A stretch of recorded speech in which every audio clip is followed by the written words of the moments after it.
¿Qué es aquello que un hombre grita poseer con más fuerza justo cuando se da cuenta de que ya no tiene las llaves de su propia casa? Elemental, mis queridos grumetes de la mente, la soberanía de cartón. Mientras el inquilino de Miraflores recita poemas a una constitución que él mismo ignora, en las sombras de Florida se está cocinando un trato con las petroleras que dejará al régimen sin una gota de su botín. Quédense, porque hoy revelaremos cómo el barco fantasma de Maduro se estrelló contra un iceberg llamado realidad. Saludo y presentación. Bienvenidos a El sarcasmo de la noticia. Soy Gus, su capitán en este mar de hipocresía. Aquí no repetimos noticias, las pirateamos, las desnudamos y las desmenuzamos sin pelos en la lengua. Observen las pruebas, caballeros. Maduro sale a decir que la integridad territorial es irrenunciable, invocando a Bolívar. Un clásico movimiento de distracción. Como diría el gran Marco Aurelio, la mejor venganza es no ser como tu enemigo, pero aquí el dictador intenta parecerse a un patriota mientras el agua le llega al cuello. La evidencia es contundente. Trump no solo le quitó el juguete, le confiscó 1.9 millones de barriles de crudo. Eso no es una amenaza. Eso es un embargo en toda regla. Mientras el dictador habla de malas noticias para el imperio ya está vendiendo su petróleo para llenar sus propias reservas estratégicas. ¡Qué ironía tan deliciosa! Imaginen a Maduro como un capitán que presume de un tesoro que ya no está en su bodega. Él grita soberanía, pero los radares detectan que su flota fantasma está siendo cazada como patos en una feria. El buque Bella 1 y el Skipper ya son trofeos de guerra. Es ahí donde, por ejemplo, yo hablé con el presidente Donald Trump hace el 21 de noviembre y fue una conversación cordial, respetuosa. Y después yo me quedé reflexivo, ¿no? Y he estado reflexionando en los últimos días las agresiones ilegales que ha habido. Y pienso que el presidente Trump lo pudiera hacer mejor en su país y en el mundo. Le iría mejor, ¿verdad? Dentro de su país, con los temas económicos, sociales. Le iría mejor con el mundo si él atendiera los temas de su país. Cada presidente en lo suyo, atender los temas de su país. Porque no puede ser que él atienda el 70% de sus discursos y declaraciones y el tiempo es Venezuela. Y Estados Unidos, y los pobres de Estados Unidos, los que necesitan vivienda y los empleos que hay que crear. Que cada quien atienda a su país. Y de verdad, si vuelvo a hablar con él, se lo voy a decir. Que cada... Maduro tomar sus amenazas en serio. ¿Maduro? Él puede hacer lo que le plazca. Tenemos una armada sustancial, la mayor concentración que hayamos tenido cerca de Sudamérica. Él puede hacer lo que quiera. Si se hace el duro, será el final para él. Pero ellos estuvieron enviándonos prisioneros, reclusos, gente que sacaron de hospitales mentales, de manicomios, porque Biden tenía una política de fronteras abiertas. Lo que el gobierno de Biden le hizo a nuestro país es imperdonable. Ellos recibieron 25 millones de personas en el curso de 4 años. Muchos de ellos asesinos, traficantes de drogas, reclusos, 11.688 asesinos. Más de la mitad de ellos habían matado a más de una persona. El artículo 1 es tajante, taxativo, sabio, único. Dice: La República Bolivariana de Venezuela es irrevocablemente libre e independiente. Irrevocablemente, no lo puede revocar nadie sobre cielo y tierra. Y fundamenta su patrimonio moral y sus valores de libertad, igualdad, justicia y paz internacional en la doctrina de Simón Bolívar, el libertador. Son derechos irrenunciables de la nación, irrenunciables, porque hay una gente que desde allá, ahora desde afuera, todos ellos, porque todos se han ido, quieren que Venezuela renuncie a sus derechos históricos y nuestra patria se convierta en una colonia. Pues le tenemos malas noticias, porque son derechos irrenunciables de la nación: la independencia, la libertad, la soberanía, la inmunidad, la integridad territorial y la autodeterminación nacional. Constitución de la República Bolivariana de Venezuela, 1999. Mandato jurado que debemos seguir nosotros haciendo prevalecer y defenderla ampliamente con el poder de la nación. En respuesta a que Estados Unidos se va a adueñar de este petróleo incautado, el presidente de Colombia se ha quejado, ha criticado a Estados Unidos. Bueno, él tiene que tener, porque en Colombia tienen fábricas de droga, produce cocaína. Él no es un amigo de Estados Unidos, es un mal tipo. Él va a tener que estar alerta, porque ellos producen cocaína para vendérsela a Estados Unidos. Amamos al pueblo de Colombia. Me encanta el pueblo colombiano. Es un pueblo fantástico, enérgico, inteligente. Pero su nuevo líder es problemático. Ellos tienen por lo menos 3 grandes plantas productoras de cocaína. Sabemos dónde están. Más vale que la cierren, y pronto. Esta droga se vende en Estados Unidos y entra por México. Venezuela. ¿Qué se va a hacer con el petróleo incautado?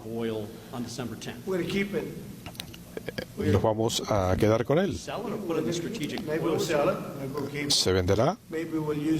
Quizás se venda, quizás se coloque en la Reserva Estratégica Nacional.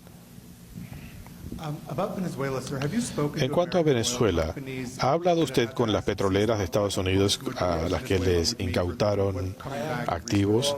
¿Qué pasaría después de Maduro en Venezuela? Sí, lo he hecho. ¿Por qué piensa que esto fue abandonado durante tantos años? ¿Y por qué surge ahora, en medio de las tensiones con Venezuela? Bueno, antes teníamos un presidente diferente que no le importaba que se aprovecharan de nosotros, que trajeran drogas al país, que Venezuela vaciara sus cárceles y nos enviara al tren de Aragua acá. Y aquí viene la deducción lógica, al mejor estilo de Baker Street. Trump no solo está jugando al ataque naval, está diseñando el escenario post-Maduro. Ya se sentó con las petroleras expropiadas. No está preguntando si va a volver el capital, está coordinando el cuándo. Como dijo Séneca, no hay viento favorable para el que no sabe a dónde va, y el régimen solo va hacia el naufragio. Además, el vínculo con el tren de Aragua y la exportación de delincuencia le ha dado a Washington la excusa perfecta para aplicar la paz mediante la fuerza. No es solo política exterior, es limpieza de vecindario. ¿Recuerdan la pregunta inicial? El hombre que grita por su casa cuando ya no tiene las llaves es aquel que confunde el derecho irrenunciable con la impunidad eterna. Maduro tiene la Constitución en la mano, pero Trump tiene la mano en el grifo del petróleo. ¿Creen ustedes que el plan post-Maduro de las petroleras es la estocada final o solo otro capítulo de esta novela de alta mar? Los leo abajo. Nunca escuches lo que un hombre dice cuando se siente acorralado. Observa lo que sus enemigos están haciendo con sus activos. Ahí está la única verdad. Aquí vemos con el ojo derecho lo que pocos logran ver con el izquierdo: la mentira, la falsedad y la hipocresía de ciertos personajes. Vamos con la noticia. Mientras el dictador le tiene malas noticias al imperio yanqui sobre la integridad territorial es un derecho irrenunciable, Donald Trump le tiene una mejor. Revela que está hablando con las petroleras para cuando caiga Maduro. La integridad territorial es un derecho irrenunciable, explícito en nuestra Carta Magna bajo la doctrina de Bolívar, dijo el dictador Maduro. Nicolás Maduro recordó este lunes que la Constitución de Venezuela contempla de manera explícita la integridad del territorio nacional.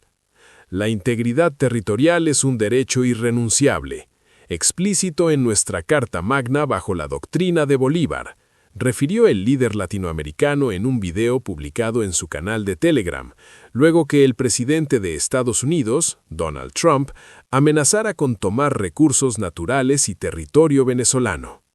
Les tenemos malas noticias a quienes esperan que renunciemos a nuestros derechos históricos, a la independencia, a la libertad y a la soberanía, reiteró el mandatario.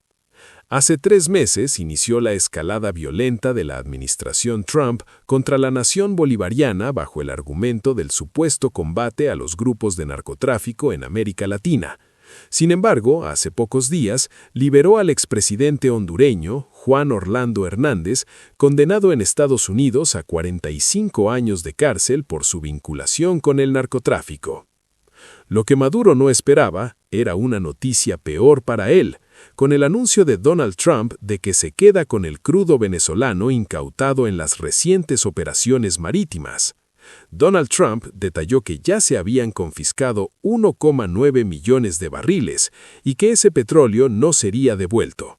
Podría venderse en el mercado o incorporarse a la reserva estratégica, pero permanecería bajo control estadounidense, al igual que los buques interceptados. Desde su retiro navideño en Florida, aseguró además que había hablado con las grandes petroleras estadounidenses a las que el régimen de Nicolás Maduro había expropiado activos y dio a entender que su administración trabajaba con ellas en un escenario de post-Maduro. El objetivo, según explicó, era facilitar el regreso de estas compañías y la reactivación de sus operaciones en Venezuela cuando se produjera un cambio político. Estas decisiones se inscriben en una ofensiva más amplia contra el chavismo y el narcotráfico. Trump acusó a gobiernos anteriores de haber permitido el saqueo de Venezuela, la entrada masiva de drogas en Estados Unidos y la exportación de delincuentes, y presentó la presión naval, las incautaciones de petróleo y el refuerzo militar como parte de una estrategia que su equipo definía como paz mediante la fuerza. Y para rematar, Trump lanzó también una advertencia directa a Maduro y subrayó que Estados Unidos tenía capacidad militar suficiente para responder si el dictador venezolano decidía hacerse el duro.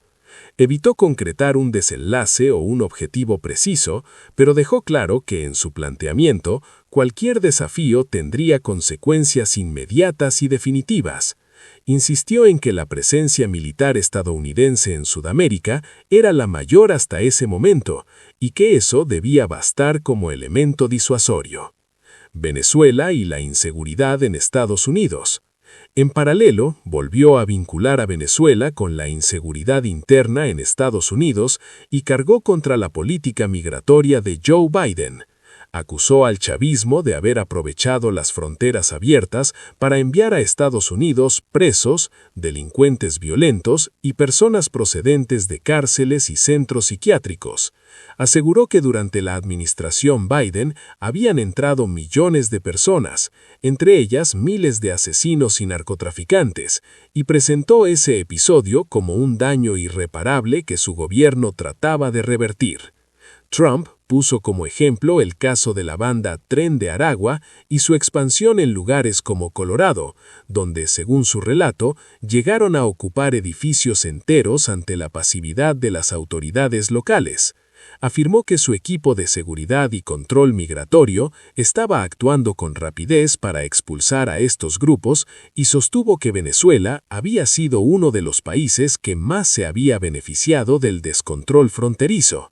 El conjunto del mensaje reforzó la idea de que la presión sobre Maduro no era solo exterior, sino que estaba directamente ligada, en su discurso, a la seguridad interior de Estados Unidos. En paralelo, Estados Unidos intensificó el cerco sobre la llamada flota fantasma venezolana con la persecución e incautación de varios petroleros utilizados para exportar crudo al margen de las sanciones. La Guardia Costera perseguía este lunes aún un tercer buque, el Vela 1, sancionado por su implicación en el transporte de petróleo que, según Washington, beneficiaba a Irán y a sus estructuras militares. Esta operación se sumaba a la incautación previa del Skipper, cargado con casi 2 millones de barriles, y al abordaje del Centuries, dentro de una estrategia coordinada con países como Panamá para intervenir buques bajo su bandera. La administración Trump buscaba así romper el sistema logístico que conectaba el crudo venezolano con Irán y China mediante cambios de bandera, sociedades pantalla y transbordos en alta mar. En las semanas previas, Washington había sancionado a 29 petroleros y a operadores implicados en esta triangulación, con el objetivo declarado de cortar la financiación que sostenía tanto al régimen de Maduro como al aparato militar iraní. El cerco respondía a una política de denegación de liquidez, destinada a encarecer y hacer inviables los envíos clandestinos.